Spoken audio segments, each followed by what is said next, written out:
இந்த வாழ்க்கையில நம்ம எல்லாரும் முன்னேறுவதற்கு ஒவ்வொரு விதத்துல ஒவ்வொரு சோதனை வந்துட்டே இருக்கும். அப்படி சோதனை செய்வதில் முக்கியமான ஒன்றுதான் நம்ம மனசு. அந்த மனசு எப்போதுமே முதல்ல நெகட்டிவா தான் நினைக்கும். அப்படி நினைச்சா யாராலையும் அவங்க வாழ்க்கையில நிச்சயமா முன்னேறவே முடியாது. எப்போதுமே மனசுல பாசிட்டிவா யோசிச்சா எந்த ஒரு செயலையும் துணிந்து செய்யலாம். உதாரணமா இந்த கதையில வர அந்த தொழிலதிபர் மாதிரி. வணக்கம் அண்ட் வெல்கம் டு உண்மை சொற்கள் கதை நேரம். முடியாதது எதுவும் இல்லை. ஒரு நிறுவனத்தின் தலைவருக்கு தன் நிறுவனத்தில் நேர்ந்த சில தவறுகளால் கோடிகள் நஷ்டம் ஏற்பட்டுவிட்டது. மிகவும் சோர்ந்து போய் அருகில் இருந்த பூங்காவிற்கு சென்று அங்கிருந்த சிமெண்ட் பெஞ்சில் அமர்ந்தார். அப்போது சற்று பெரிய மனிதர் போல தோற்றமுடைய ஒருவர் இவருக்கு அருகில் வந்து அமர்ந்தார். இவர் சோகமாக அமர்ந்திருப்பதைக் கண்டு, ஏன் சோகமாக இருக்கிறீர்கள் என்று கேட்டார். அதற்கு இவர், எனது தொழிலில் நஷ்டம் அடைந்து விட்டேன், மிகவும் மனது உடைந்து போய்விட்டது, என்ன செய்ய வேண்டுமென்றே தெரியவில்லை என்றார். அதற்கு அந்த பெரிய மனிதர், எவ்வளவு நஷ்டம், எவ்வளவு ரூபாய் நஷ்டம் என்று கேட்டார். அதற்கு இவர், 50 கோடி ரூபாய் நஷ்டமாகிவிட்டது என்றார். அப்படியா, நான் யார் தெரியுமா என்று கேட்டு அந்த ஊரின் பிரபல செல்வந்தரின் பெயரை சொன்னார். அசந்து போனார் இவர். சரி, 50 கோடி ரூபாய் பணம் இருந்தால் நீ சரியாகி விடுவாயா என்று கேட்டார் அவர். அதற்கு இவர் முகமலர்ச்சியுடன், ஆமாம், எல்லாம் சரியாகிவிடும் என்றார்.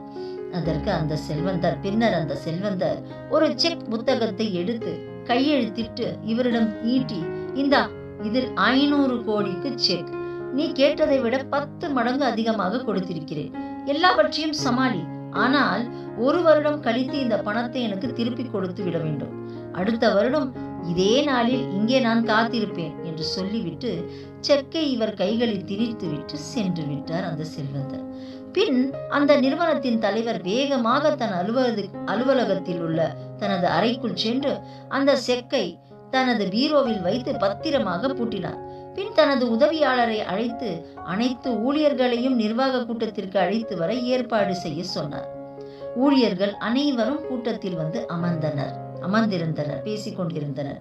கூட்டத்தில் வந்து அவர் பேச ஆரம்பித்தார். நண்பர்களே, நமது நிறுவனத்தில் 50 கோடி நஷ்டம் ஏற்பட்டுள்ளது. ஆனால் இப்போது என்னிடம் 500 கோடி ரூபாய் உள்ளது. ஆனால் அந்த பணத்தை தொடமாட்டேன். இந்த நஷ்டம் எப்படி ஏற்பட்டது, எதனால், எதற்காக ஏற்பட்டது என்று ஆராய்ந்து அதை களைந்து நமது நிறுவனத்தை வெற்றிகரமாக செயல்படுத்த நீங்கள் அனைவரும் ஒத்துழைப்பு தர வேண்டும் நண்பர்களே என்று மிகவும் பணிவன்புடன் கேட்டுக்கொண்டார். பின்னர் வேலைகள் வேகமாக நடந்தன. தவறுகள் கண்டுபிடிக்கப்பட்டு களையப்பட்டன. மிக சரியாக அனைத்து ஊழியர்களையும் ஒத்துழைக்க வைத்தார். அவருடைய பேச்சு, மூச்சு, செயல், சிந்தனை, தூக்கம் அனைத்தும் அவருடைய தொழிலை பற்றியே இருந்தது. மிக சரியாக 1 வருடம் கழிந்தது.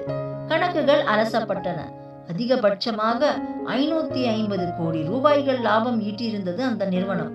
அடுத்த நாள் விடியற்காலையில் அந்த செல்வந்தர் கொடுத்த 500 கோடிக்கான செக்கை எடுத்துக்கொண்டு அந்த பூங்காவிற்கு விரைந்தார் இவர்.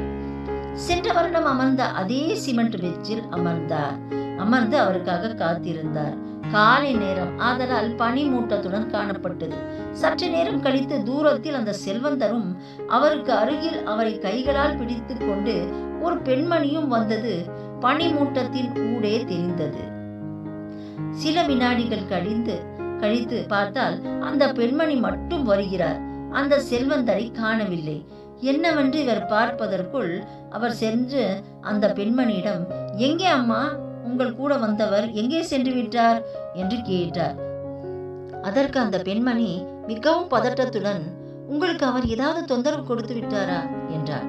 அதற்கு இவர், இல்லை அம்மா, ஏன் கேட்கிறீர்கள் என்றார். இல்லை ஐயா, அவர் ஒரு பைத்தியம், அதாவது மனநிலை சரியில்லாதவர். செக்கு தருகிறேன் என்று சொல்லி இங்கு இருப்பவர்களிடம் தனது பழைய செக்கை கிழித்து கையெழுத்திட்டு கொடுத்து விடுவார் என்றாள் அவர். அவள் சொன்னவுடன் சிறிது நேரம் இவர் மௌனம். என்ன பேசுவதென்றே தெரியவில்லை. 1 நிமிடம் அந்த நிறுவன தலைவருக்கு பேச்சே வரவில்லை. நம்மால் முடியும் என்று நினைத்தால் நிச்சயமாக முடியும், அதுவே நம்மை காப்பாற்றி இருக்கிறது, அதுதான் நிதர்சனம் என்று நினைத்தார். இதிலிருந்து நாம் தெரிந்து கொள்ள வேண்டியது என்னவென்றால், எந்த ஒரு விஷயமும் நம்மால் முடியும் என்று முதலில் நாம் நம்ப வேண்டும். அப்போதுதான் நாம் நமது வாழ்வில் முன்னேறவே முடியும். என்ன, நான் நான் சொல்றது உண்மைதானே? வாழ்வில் நீ முன்னேறு, நாளை நீ வரலாறு என்று கூற்று நிச்சயம் ஒரு நாள் உண்மையாகும்.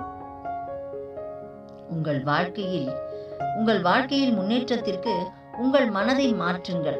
எப்பொழுதும் ஜெயித்து காட்டுங்கள். இந்த கதையை உங்களுக்கு பிடிச்சிருந்தால் சேனலை சப்ஸ்கிரைப் செய்து வைத்துக் கொள்ளுங்கள். நன்றி, வணக்கம். உண்மை சொற்கள்.